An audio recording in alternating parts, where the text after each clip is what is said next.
disuruh pilih satu bingung juga ya, karena musik itu penting banget loh. Iya, saya setuju.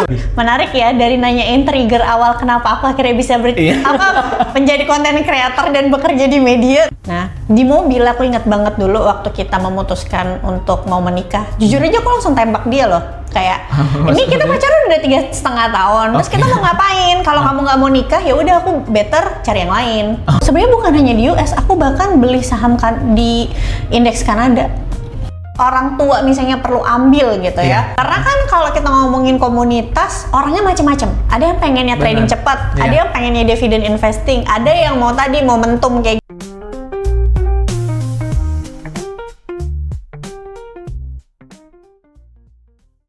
one day mama papanya udah nggak ada. Aduh, aku sedih kalau ngomongin anak. Mama papanya udah nggak ada. Kalau mereka sedih, mereka bisa ceritanya ke buku.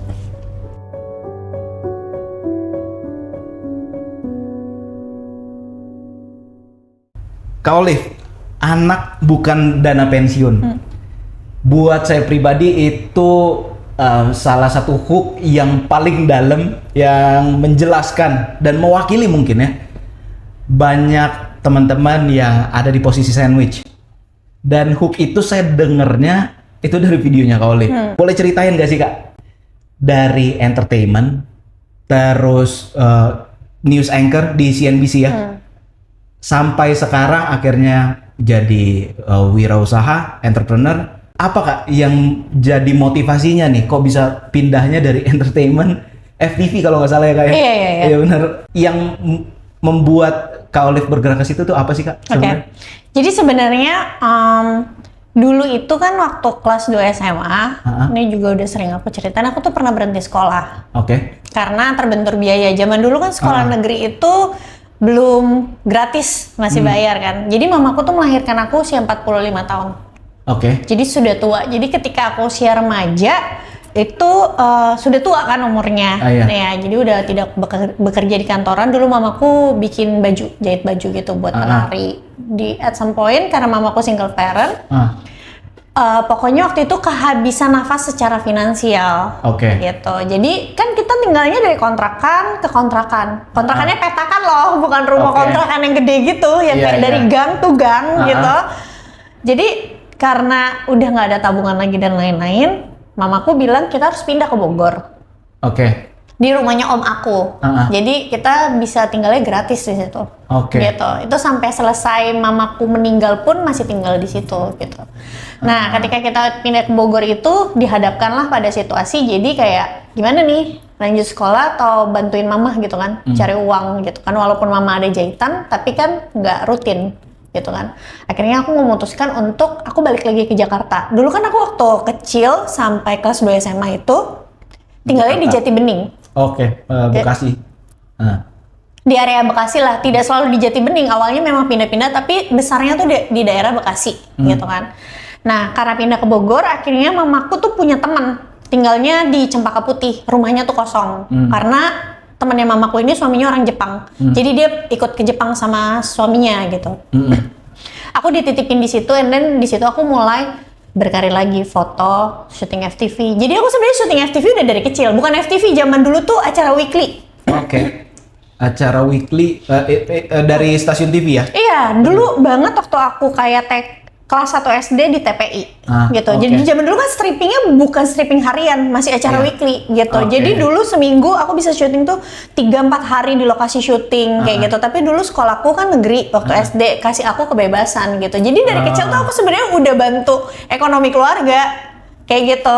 Nah, memang sempat vakum ketika SMP, mungkin karena dulu aku nggak cantik-cantik banget gitu ya. Jadi nggak banyak sinetron dan FTV yang mau pakai aku gitu. Akhirnya ketika udah agak vakum aku kembali ke Jakarta mulai foto, ketemu sama salah satu MUA yang fotoin aku. Dia bilang, kamu mau nggak casting? Nah, aku kan dulu juga udah pernah main di Bidadari juga, sinetronnya Marshanda dulu waktu kecil.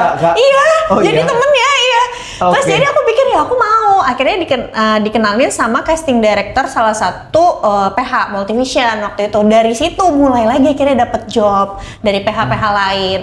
Kayak gitu kan. Nah, udah akhirnya aku punya uang, aku lanjutin sekolah lagi. Selesain SMA, sampai kuliah gitu.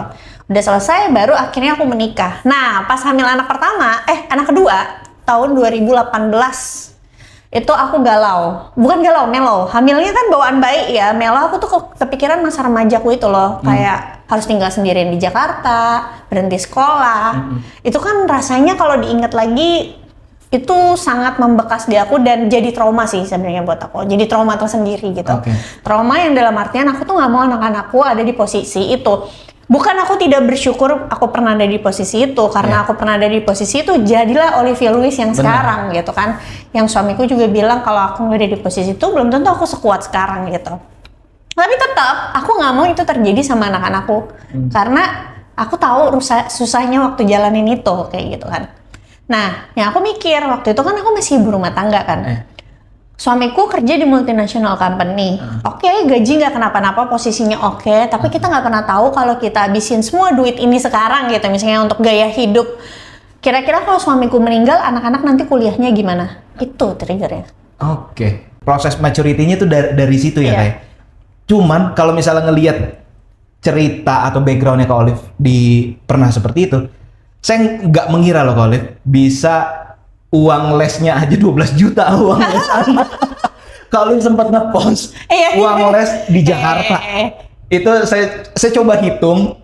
Oke, ini les ini segini, les ini segini. Total average 12 juta sebulan Kak, itu les doang. Yang supaya relevan nih Kak.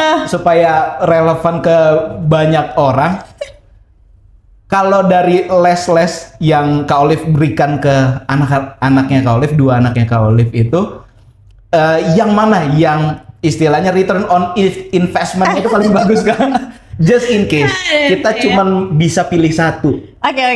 Kira-kira mana Kak yang return on investmentnya paling bagus? Menarik ya, dari nanyain trigger awal kenapa aku akhirnya bisa menjadi konten creator dan bekerja di media terus masuk ke les. Oke, ini menarik juga karena viewsnya banyak banget di Instagram.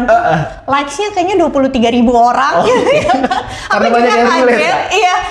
Yang aku bingung tuh gini ya, itu kan di kolom komentar bercampur aduk ya, antara yang support, antara yang nyinyir. Tapi aku sih terserah mereka mau komen apa. Bahkan banyak yang bingung kenapa aku share itu. Padahal memang konten aku selalu share apapun itu masalah finansial ya, itu kan bagian juga dari finansial. Orang ketika baca itu jadi tahu berapa sih biaya les, mereka bisa menerka-nerka dan membandingkan dengan tempat lain gitu ya. Nah, terkait dengan sebulan 12 juta untuk biaya les, sesungguhnya enggak loh. Enggak segitu. Tapi saya hitung kalau itu dilakukan secara bersamaan sebulan. Nah ya, ini mungkin perlu aku luruskan ya. Itu tidak semuanya dilakukan secara bersamaan gitu. Jadi kan ya pasti anak-anak kan waktunya aja Mandarin sebulan udah 2 hari, seminggu udah 2 hari, tutor seminggu udah 2 hari, jadi nggak mungkin juga semuanya berbarengan. Jadi di yang aku tampilin juga ada harga workshop, tapi memang gede nggak gede gitu kan. Nah balik ke pertanyaan kalau harus pilih salah satu aja yang orang tua misalnya perlu ambil gitu ya. Kalau sekolahnya misalnya nggak ada pelajaran Mandarin, kalau sekolah anakku kan soalnya ada pelajaran Mandarin. Di rumah kita nggak ada ngomong Mandarin, which is itu kita harus ambil gitu mau nggak mau. Kalau menurutku pay the best interest. The best ya. Public speaking. Public speaking. And writing skill. Kalau aku cuma boleh pilih itu aja, aku akan fokus di 2 itu aja. Public speaking sama writing. Buat anak cewek. Boleh. Buat anak cowok olahraga. Buat anak cowok olahraga. Yang cewek Kak, saya penasaran. Aduh, kalau suruh pilih satu bingung juga ya, karena musik itu penting banget loh. Saya setuju musik penting. Cuman kalau untuk istilahnya kemampuan orangnya, orang tuanya bayar satu, itu Kak Olive pilih public speaking sama writing. Boleh salah satu. Nah ini juga kan ada yang tanya kenapa ya gitu ya. Karena mungkin berdasarkan background kali ya. Aku tuh dulu waktu kecil mamaku juga banyak masukin les, tapi lesnya murah-murah ya, kayak misalnya les matematika sama guru sekolah itu kan murah waktu aku kecil. Tapi ada satu les yang mamaku tuh bener-bener fight banget untuk aku tuh ada di situ, walaupun mungkin bayarnya nggak murah gitu kan. Yaitu adalah les seni. Les seni. Teater. Jadi aku dari kecil tuh udah ikut teater hari Minggu. Hari Minggu namanya Sanggar Ananda. Sanggar Ananda punya yang Aditya Gumai. Jadi zaman dulu aku bareng Ruben Onsu, bareng Olga Syaputra, Dude Harlino gitu. Di dalam sanggar tersebut. Oke, menarik. Jadi bahkan mereka dekat sama mamaku kan. Kayak Olga, Ruben gitu-gitu tuh dekat sama mamaku gitu. Mereka dulu waktu masih remaja kalau lapar suka minta jajanin sama mamaku kayak gitu. Menarik. Iya. Nah, karena aku dari kecil udah biasa teater, jadi aku terbiasa sama kamera. Nah itu yang sekarang justru kepake untuk industrinya aku. Ya kan, jadi content creator. Bener. Gitu kan. Bahkan dulu karena aku berprestasi di tempat les teater aku di Sanggar Ananda, jadi aku tuh digratisin biaya bulanannya. Iya sama Kak Aditya Gumai. Jadi istilahnya nggak beban buat orang tua lagi. Betul. tuh. Menarik. Iya, itu aku dulu ya dari Bekasi ke Senayan. Awal-awal ditemenin, tapi kayak udah kelas 6 ke atas itu naik bus sendiri. Kelas 6 ke atas. Iya. Menarik.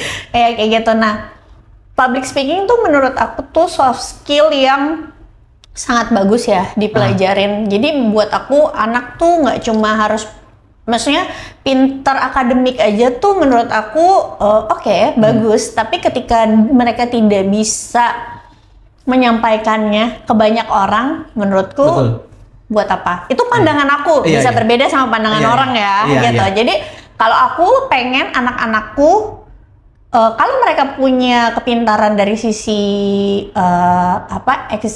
edukasi gitu ya, maksudnya formal edukasi misalnya mata pelajaran, mereka juga harus bisa menerangkan, mengkomunikasikan apa yang mereka tahu, pengetahuan yang mereka tahu ke khalayak dengan bahasa yang lebih mudah. Dan menurutku yang membantu itu adalah public speaking. Writing skills, karena anakku yang gede itu dari umur 6 tahun aku biasanya tulis jurnal harian. Journaling. Iya, journaling. Kayak diary kali ya, Kak? Betul.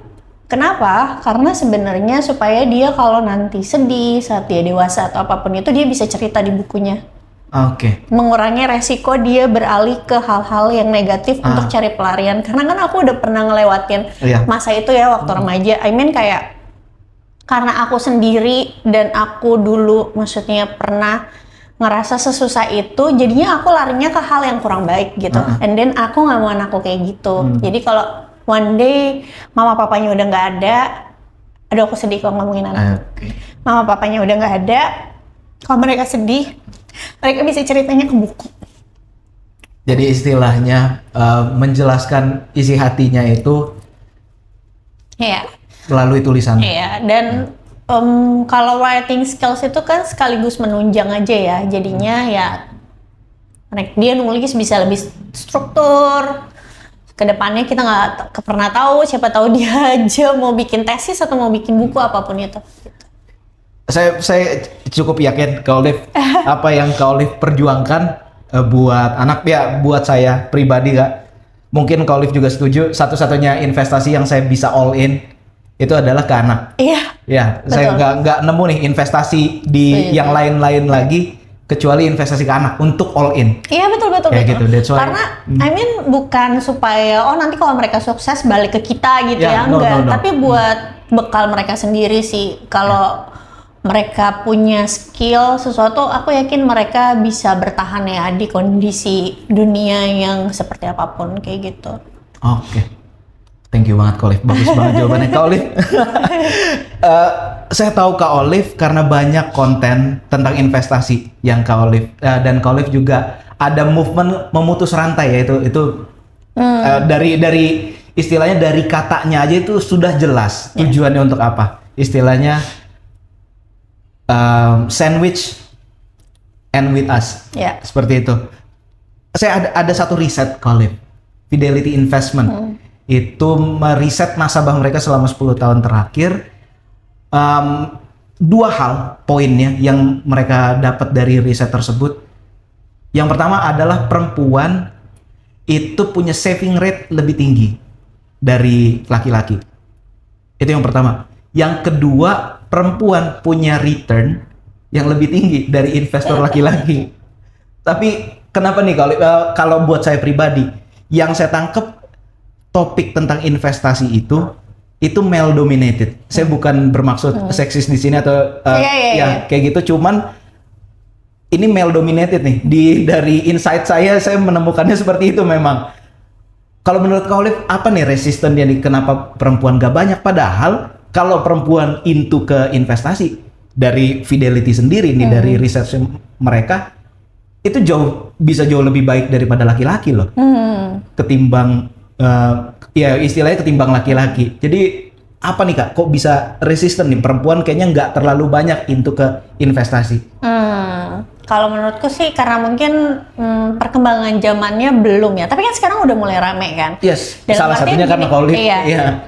Dalam artian gini, kayak zaman dulu aja ibaratnya terlalu doktrin bahwa perempuan tuh di rumah aja gitu. Ngapain sih kuliah tinggi-tinggi ujungnya jadi ibu rumah tangga? Iya. Itu kan juga akhirnya membatasi untuk perempuan-perempuan mau ambil pendidikan ke tingkat tertinggi. Makanya lebih banyak cowok akhirnya yang ngambil pendidikan ke tingkat tertinggi. Sama juga kayak investasi gitu ya. Mungkin karena ada doktrin yang nyari duit kan pria. Jadi mereka yang punya ambil keputusan gimana ke depannya, ibaratnya nahkodanya. Kalau menurutku sih di situ. Tapi semakin ke sini mungkin banyak yang makin sadar bahwa pengelolaan keuangan, keputusan investasi itu sebenarnya tidak bisa hanya didasari oleh siapa yang cari duit, tapi siapa yang punya kemampuannya kan.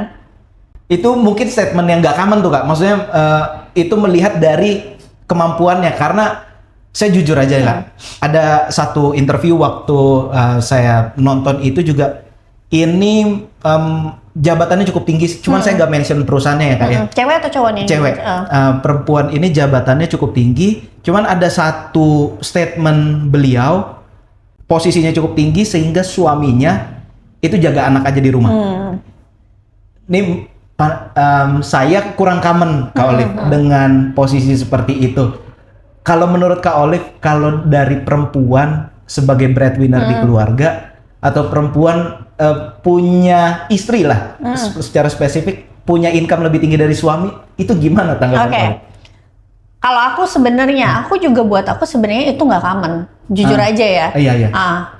Pada awalnya bahkan dulu waktu aku mau menikah, ya kan suamiku tahu kondisi aku, bahwa aku maksudnya juga bersama mamaku lah ya, ibaratnya kayak gitu. Jadi maksudnya mamaku tuh tanggung jawab aku. Nah, di mobil aku ingat banget dulu waktu kita memutuskan untuk mau menikah. Jujur aja aku langsung tembak dia loh. Kayak, ini kita pacaran udah 3,5 tahun. Terus kita mau ngapain? Kalau kamu nggak mau nikah, ya udah aku better cari yang lain. Ya serius, ini mobil di depan kosan aku, iya. Terus dia bilang, oh ya udah ayo nikah. Dan aku langsung ngomong belak-belakan di awal. Tapi kan kamu tahu kondisi aku sama mamaku, yang mana mamaku tuh tanggung jawab aku. Jadi kalau kamu menikah sama aku, kan kamu maunya aku jadi ibu rumah tangga. Suamiku maunya aku jadi ibu rumah tangga. Jadi nggak mau aku kerja kantoran gitu. Terus waktu itu kan aku udah mau lulus kuliah kan. Terus aku bilang, artinya karena aku nanti udah nggak punya penghasilan, tanggung jawab mamaku menjadi tanggung jawabnya kamu. Ya kita ngomong di depan dong. Dan suamiku menyetujui gitu. Jadi paling pentingnya sebenarnya adalah kesepakatan. That's why aku bilang kalau buat aku sebenarnya tidak common. Tapi melihat di sekeliling aku, ada nggak teman-temanku yang dia punya penghasilannya lebih besar dari suami? Ada. Dan mereka enjoy aja. Gitu. Jadi kembali lagi bagaimana? Semua tergantung kesepakatan. Kalau istrinya nggak sepakat, ya udah, berarti standar itu tidak cocok dengan kamu. Tapi kalau keduanya sepakat, ya udah standar itu cocok aja sama kamu. Yang paling penting sebenarnya adalah gini, di era sosial media seperti sekarang, jangan membandingkan kayak kehidupan rumah tangga kita tuh sama orang lain, termasuk keputusan finansial, termasuk juga apakah breadwinner ini common atau tidak gitu kan, karena setiap keluarga itu kan kondisinya berbeda-beda kayak gitu. Kalau dari aku sih tidak common ya, karena kecuali itu force major. Force major tuh dalam artian kalau suamiku pasanganku amit-amit sakit parah, ya masa kita sebagai istri nggak mau cari uang kan, nggak mungkin ya kayak gitu. So far sih walaupun kita sekarang sama-sama berpenghasilan, tetap kebutuhan rumah tangga itu masih tanggung jawab suami kayak gitu. Tapi aku juga tidak, maksudnya tidak yang menjudge bahwa kehidupan rumah tangga yang istrinya lebih kerja, suaminya di rumah jadi tidak baik, karena kembali lagi itu tergantung kesepakatan. Kak Olive sendiri aktif berinvestasi ya. Saya penasaran long biasnya Kak Olive nih di saham, kripto atau ada aset kelas lain Kak Olive? Saham sih. Saham ya. Dan kalau misalnya saham sendiri di 2026 atau mungkin 3 tahun mendatang ya Kak Olive, investasi kemana? Kalau dari Kak Olive sendiri arahnya? Industri? Dari based on industri atau grup tertentu? Konglo sih ada ya pastinya, tapi sejak awal tahun sih udah mulai rebalancing ke metal ya, gitu. Metal. Metalnya cenderungnya, tapi lebih ke kalau kita ngomongin emas kan udah dari tahun lalu kan, memang aku long bias, even fisik atau emas digitalnya aja aku sering bahas gitu ya. Iya, benar. Tapi yang baru-baru ini sih Cooper sih. Cooper. Cooper. Oh, MDKA.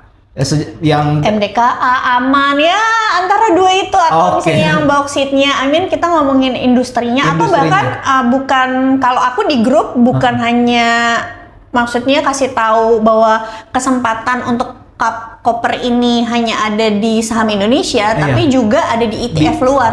Oh, jadi kalau untuk exposure-nya sendiri Kak Olive nih nggak cuma di saham Indo ya? Enggak. Jadi saham US juga ada. Betul. Cuman posisi paling gede saham Indo pasti ya Kak? Sama sih, mirip-mirip. Oh, mirip-mirip. Oke, menarik. Jadi istilahnya pandangan Kak Olive istilahnya nggak bisa bergantung dari saham Indonesia aja, diversifikasi ke dari saham luar. Tapi saya penasaran Kak Olive, kenapa ke saham US Kak? Karena jujur ya, banyak loh di luar itu, sebenarnya bukan hanya di US, aku bahkan beli saham di indeks Kanada. Ini aksesnya dari mana Kak? Tidak bisa disebut platformnya karena kan tidak terregulasi di Indonesia. Enggak futures. Dia spot, dia maksudnya broker global, tapi di Indonesia itu tidak terdaftar. Di Indonesia kalau tidak terdaftar kan ilegal kan. Misalnya kamu ngomong Binance. Binance tuh apakah secara dunia itu ilegal? Kan tidak. Di Indonesia doang karena dia tidak mendaftar di sini gitu. That's why aku nggak bisa sebut websitenya, tapi ini broker bukan futures gitu. Nah, brokernya ini dia itu bukan hanya menjual saham Amerika, tapi juga saham dunia gitu, ETF gitu-gitu. Nah, kenapa? Karena kayak kita misalnya ngomongin emas, di saham-saham di luar kayak contoh yang ada di Kanada itu banyak perusahaan yang tambang-tambangnya itu lebih gede dari tambang emas Indonesia dengan valuasi yang lebih murah. Menarik. Jadi istilahnya komoditinya sama. Cuman ngelihat performance dari ini ada yang dari luar sama ada yang di Indonesia. Kalau dari luar lebih murah, secara valuasi lebih menarik. Betul. Dan dia misalnya lebih besar gitu kan secara nama, valuasi lebih murah. Ya why not? Iya benar. Kayak gitu. Menarik. Iya makanya kayak, nah di komunitasku juga kita cenderung berat di ETF ya. Di ETF kenapa? Karena aku bilang sama mereka, kita kan kalau ngikutin banyak saham gitu ya Gabe. Pusing kan, udah ngikutin saham Indonesia di bursa luar suruh ngikutin saham per saham lagi gitu, nanti takutnya nggak kekontrol gitu kan. Jadi aku lumayan saranin mereka, kalian better kalau yang di luar fokus sama ETF-nya. Contoh dari tahun lalu itu aku udah rekomendasiin GDX misalnya. GDX itu kan ETF tambang emas gitu ya, dari harga sekitar $30 ya, memang keluar masuk sampai akhirnya terakhir di momen-momen Oktober aku saranin mereka beli, kan sempat koreksi tuh emas untuk hold sampai sekarang kayak gitu. Turun lagi hold lagi kayak gitu. Turun beli lagi hold lagi. Nah, sama juga kayak copper di US itu ada ETF-nya.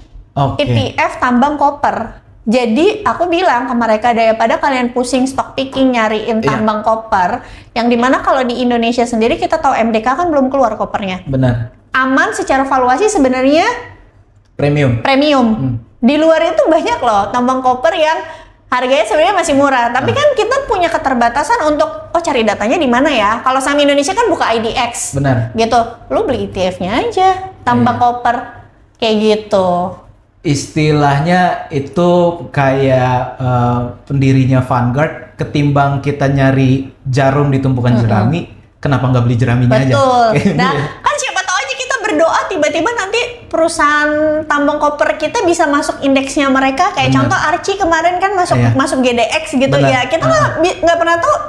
Siapa tahu kan kalau aku misalnya saraninnya misalnya salah satunya ICOP ya namanya. Itu tuh satu aset manajemen sama SLV, ETF-nya silver gitu kan. Ya aku bilang ya kita nggak pernah tahu, siapa tahu di masa yang akan datang beberapa tahun lagi karena koper ini misalnya masih bagus ceritanya sampai 2030 market cap saham-saham tambang kita naik, dilirik sama ETF untuk masuk. Benar-benar. Ya kan? Itu fair enough sih, Kak. Ketimbang kita stock picking ya kita beli langsung ETF-nya karena ETF itu kan rebalancing setiap saat ya. Betul. Karena gini, karena aku bilang kalau kita nunjuk saham per saham itu kan ada resiko tersendiri. Ya kan. Apalagi ngomongin tambang gitu kan, ngomongin tambang. Oke, harga acuan lagi bagus, tambang ini tiba-tiba kena longsor atau tiba-tiba misalnya kayak UNTR. Itunya di freeze lah, mau diambil bahkan katanya sama negara. Which is revenue berkurang, pengaruh nggak ke saham kamu? Pasti. Sedangkan kalau ETF, misalnya ETF itu kan kayak reksadana ya, ibaratnya mungkin untuk teman-teman yang belum paham. ETF ada satu tambang, misalnya dari jajaran tambang ini ada satu perusahaan tambang yang dia kenapa-napa 9-nya ini masih bisa jadi penahan kayak gitu. Jadi menghindari resiko dari korporat satu itu aja. Jadi diversified ke banyak. Karena gini, kalau kamu yakin sama story makronya, ya pasti ETF-nya juga akan lihat aja GDX sekarang udah berapa. Kak, itu ilmu bagus loh, Kak. Maksudnya terakhir kali aku suruh masuk bulan November aja, kenaikannya tuh udah 60%. Oktober, dalam waktu beberapa bulan. Kayak gitu. Istilahnya saya belum pernah ngelihat POV investasi dari cara seperti itu.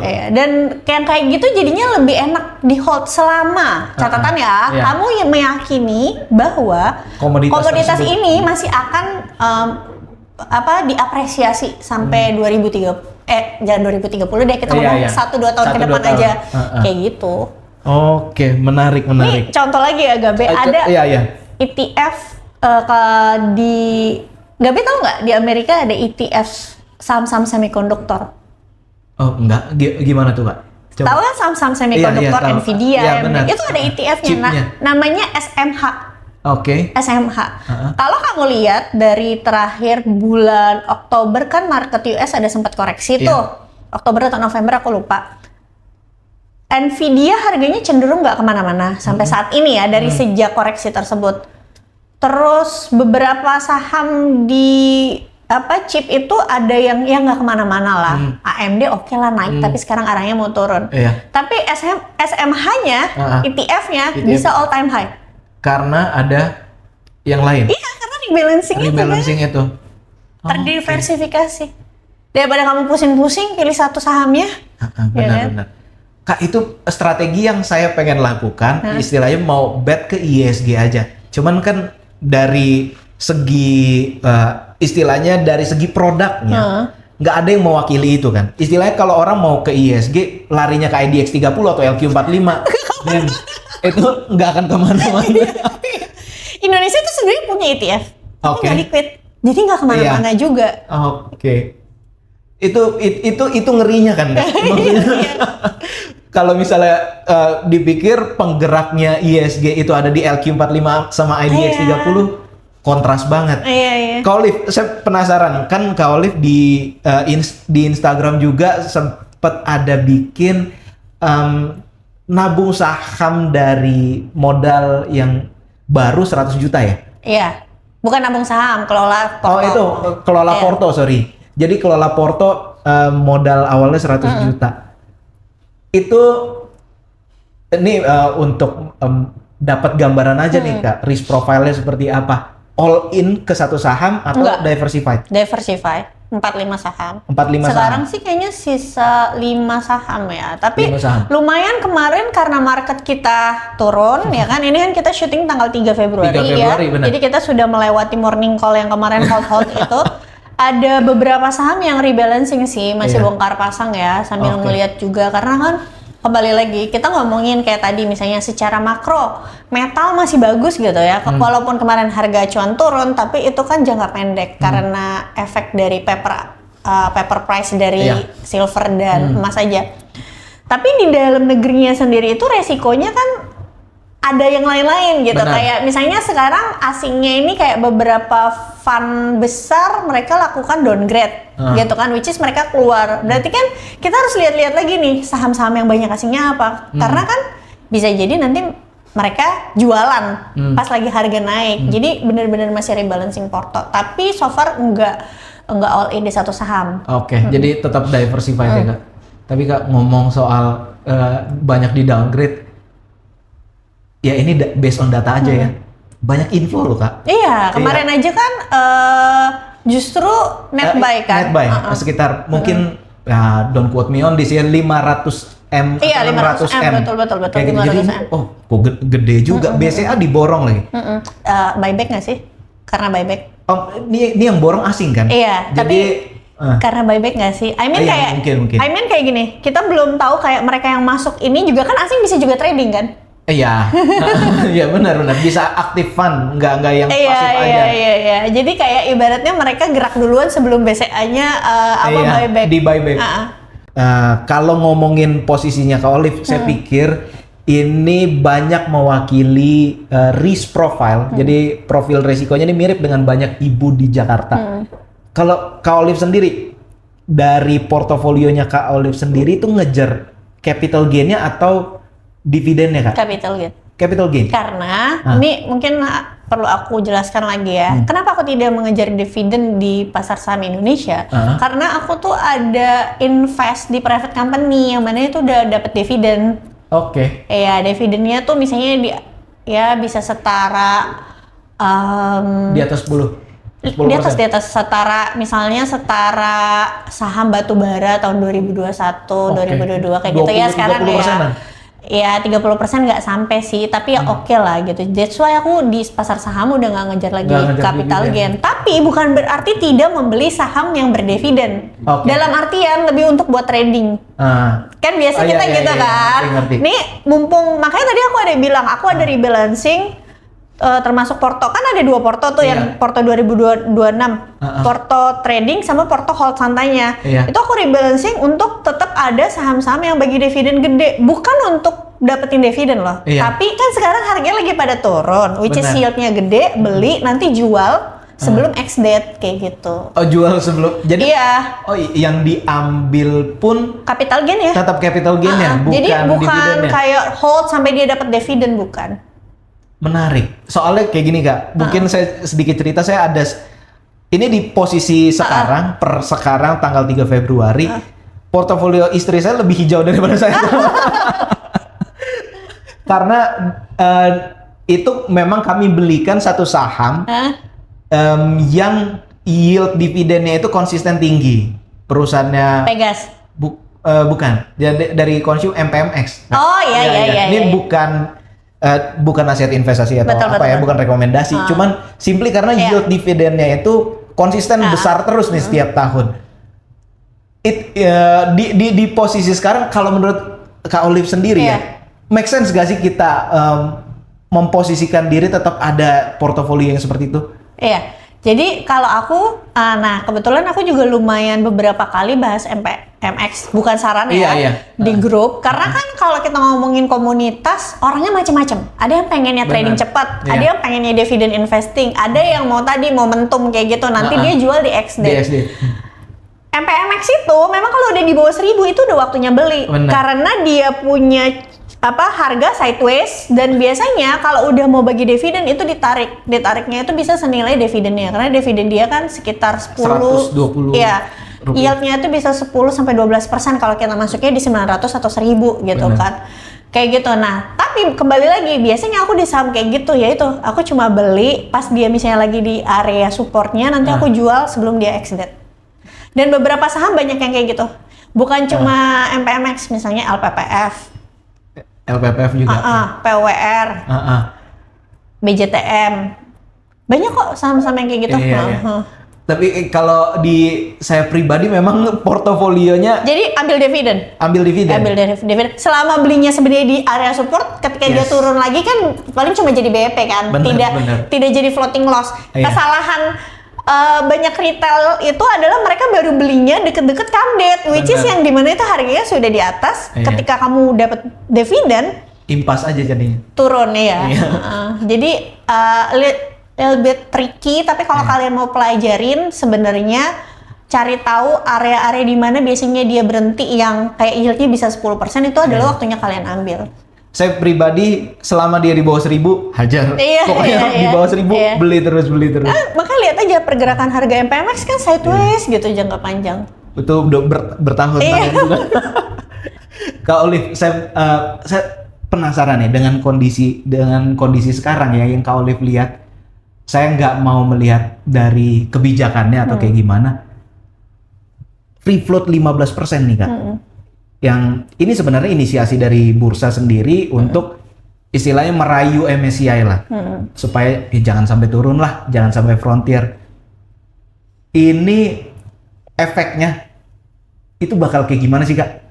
Kalau dari Kak Olive ngelihat dari MSCI sendiri ya. Kita kan kalau ngomongin peningkatan free float itu kan caranya bisa macam-macam kan. Right issue, private placement, atau misalnya ada fund yang mau masuk gitu kan langsung dijual ke fund, atau institusi baru yang mau masuk, atau dilempar ke market. Divestasi. Iya, divestasi. Masalahnya pakai cara yang mana nih emiten ini kita nggak pernah tahu kan, nggak bisa menakar-nakar. Kalau misalkan OJK maunya cepet gitu kan free floatnya dan juga bursa efek Indonesia harus dalam beberapa bulan, mungkin nggak sih pakai cara right issue? Kayaknya enggak sih. Agak berat kan? Iya. Dan harus kembali ke perusahaannya juga. Benar. Contoh, ada satu perusahaan BUMN, bank juga, tapi bukan big bank, tidak ada di LQ45, tapi menurut aku ini potensial. Kenapa? Karena dia punya free float di bawah 15%. Kalau nggak salah 9%. Oke. Baru aja spin off. Oh, iya, oke. Pokoknya sekarang lagi banyak dikejar-kejar deh unit bisnisnya sama mama bapak-bapak ya kan. Oke. Ya. Kalau dia menurut aku itu akan aman. Kenapa? Walaupun dia free floatnya di bawah 15%. Karena dia BUMN, kemungkinan besar yang nyerap free floatnya BUMN gede lagi, misalnya BPJSTK atau Danantara atau Asabri, you name it lah yang dapen yang gede-gede itu. Karena kenapa? Perusahaan ini pertama dia growth. Bayangin perbankan banyak yang tidak growth, dia masih growth. Secara EPS ya kan, kalau kita lihat ini EPS-nya growth. Apalagi ini kan nanti kuartal 4 belum keluar yang penambahan unit bisnis dari jualan emasnya.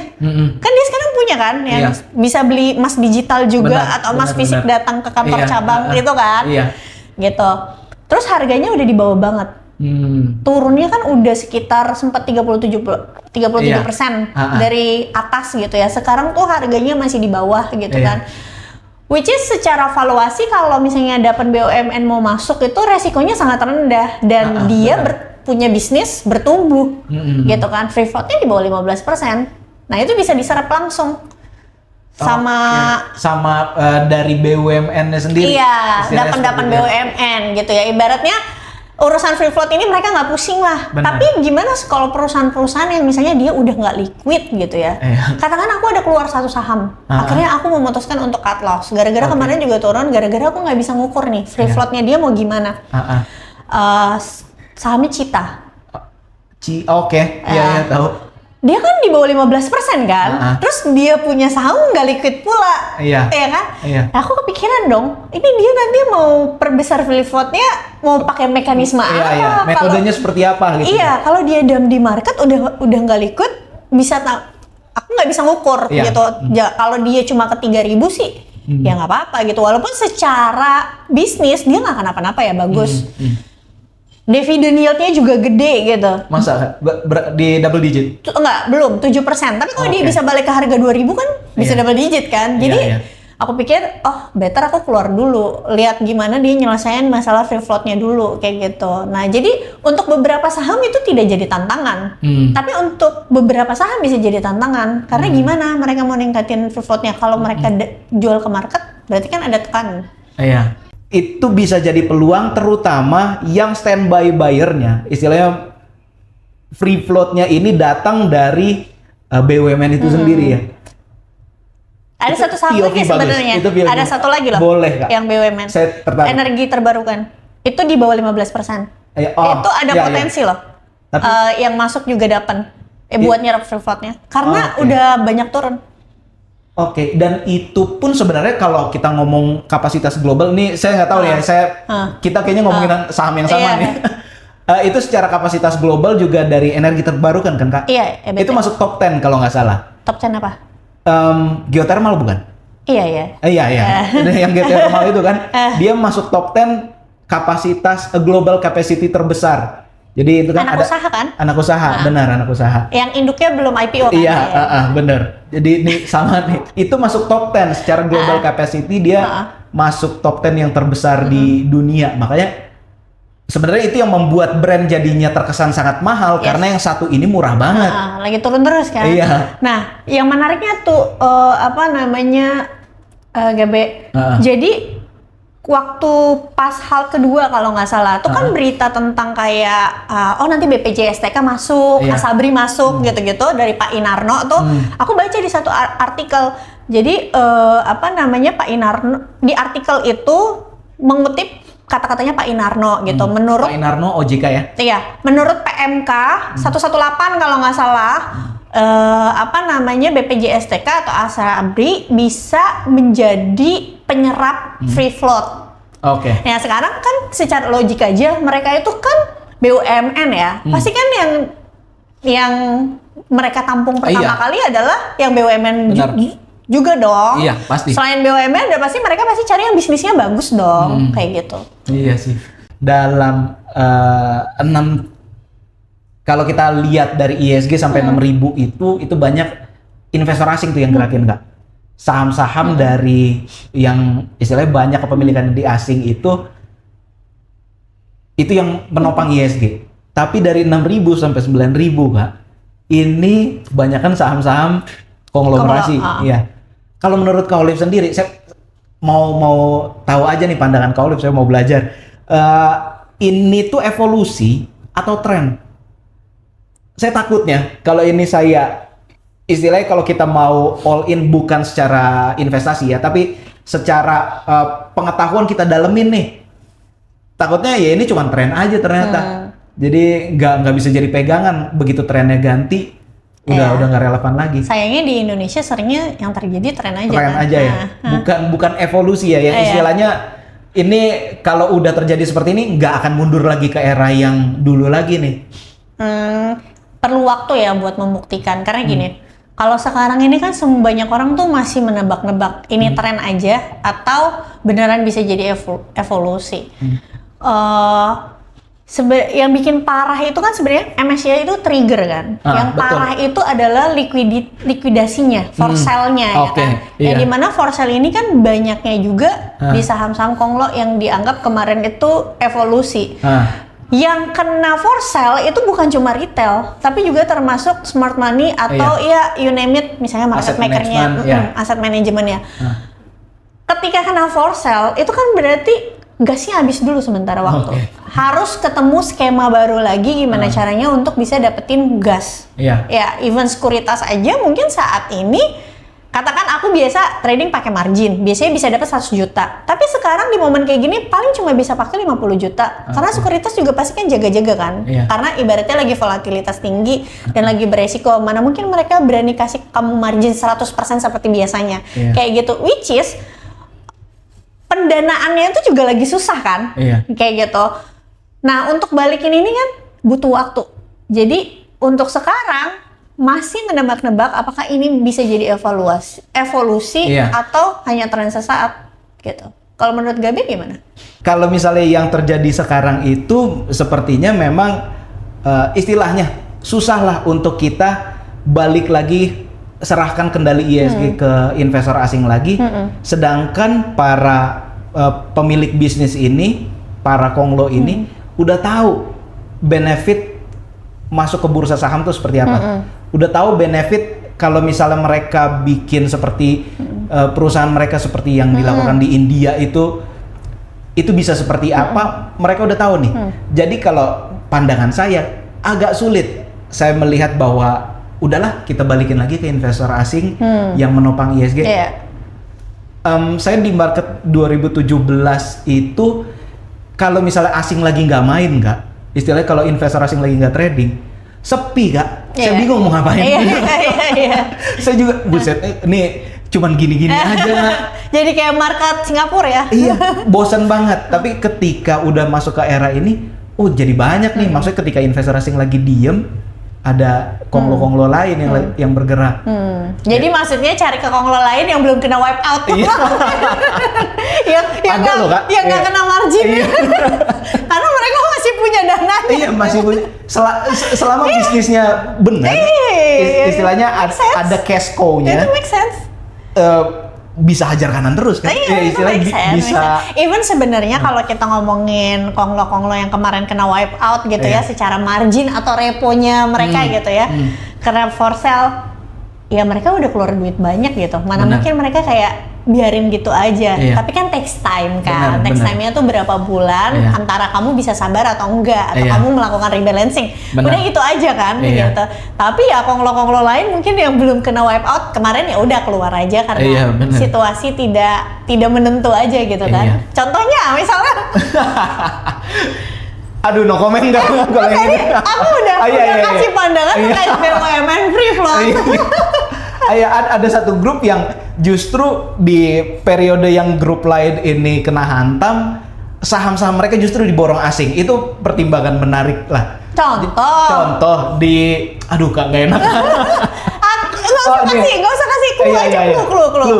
Kayak tadi kan clue. Iya, ini sahamnya mau dual listing. Oke. Nah, itu ada di grup mana dan itu satu grup semuanya Kak. Itu diborong sama investor asing. Istilahnya, ini kan yang di MSCI ini kan trigger untuk investor asing. Betul. Kan. Ini saham sebenarnya nggak bahkan dikeluarin nih. Ini satu saham ini bahkan dikeluarin dari MSCI ketika kalau nggak salah Brand sama BRMS tuh masuk ke MSCI itu. Ini yang keluar. Atau enggak yang sebelumnya DSSA. Kalau nggak salah yang pas DSSA ini saham keluar. Tapi sekarang itu diborongin nih sama investor asing. Nah, ini yang menurut saya, wah, ini agak berbeda nih. Ini satu secara grup lumayan menarik dan bisnisnya secara makro juga lagi pada didukung kan. Benar. Si satu grup ini. Itu sebenarnya secara makronya juga lagi bagus. Benar. Secara makro ini bisnis bagus dan secara grup juga kompak lah. Maksudnya kita ngelihat ininya bagus semua. Movernya kan? Iya, movernya bagus semua. Jadi bukan ada yang satu jelek kayak gitu, enggak, ini bagus semua dan diborong sama investor asing. That's why, wah ini cukup menarik lah kalau buat saya pribadi. Mumpung harganya lagi keseret turun, sebenarnya waktunya rebalancing kan. Benar. Ini buat saya Kak, ini kayak ngasih entry point. Karena tau nggak waktu pas kita halt yang ke satu apa kedua gitu, aku lupa. Jadi si yang Porto Trading ini kan aku bilang, oh ini aku rebalancing ya. Terus pilihannya, ya karena aku lihat data asing itu kan ini. Terus aku gini di grup nulis, loh kok tapi ini tiga-tiganya satu grup yang sama ya. Kayak kita ngomongin grup yang sama kan. Pasti Kak. Jadi aku walaupun dia bisnisnya beda, kan metalnya beda-beda, komoditasnya beda-beda tiga saham itu. Tapi pas aku, loh kok ini rebalancingnya tapi aku bilang, ini aku mau rebalancing sahamnya ini. Terus tapi aku bilang lagi, kok tapi ini sama semua satu grup. Tapi ya udahlah. Aku bilang ya udah, kalian kalau salah satu ada yang nggak mau, maksudnya salah satu biar nggak satu konglo takutnya resikonya barengan, salah satu diganti aja. Tapi yang maksudnya lu komoditasnya sama, tapi misalnya di luar konglo itu kayak gitu. Exactly Kak. Maksudnya kita diversifikasi bukan cuma sektor, konglonya juga. Nah, aku habis nulis juga masih ada tuh di grup. Lah kok ini tapi tiga-tiganya sama, satu konglonya sama. Misalkan kita nggak tahu juga kalau dimusuhin pemerintah. Iya, itu dia. Jadi kan kita nggak tahu tiba-tiba ada angin, entah angin seperti apa di dalam sih beliau tiba-tiba lah kok jadi kesini. Nah, menghindari resiko itu lah ya. Selama investor asingnya ikutan masuk, saya sih optimis. Kalau satu pertanyaan terakhir, ini mungkin di luar topiknya. Kan tadi Kak Olive bilang nggak mau anak-anaknya larinya ke tempat Kak Olive dulu pelariannya lah. Emang Kak Olive bandelnya ngapain dulu? Kenakalan remaja lah. Oke lah, thank you Kak Olive.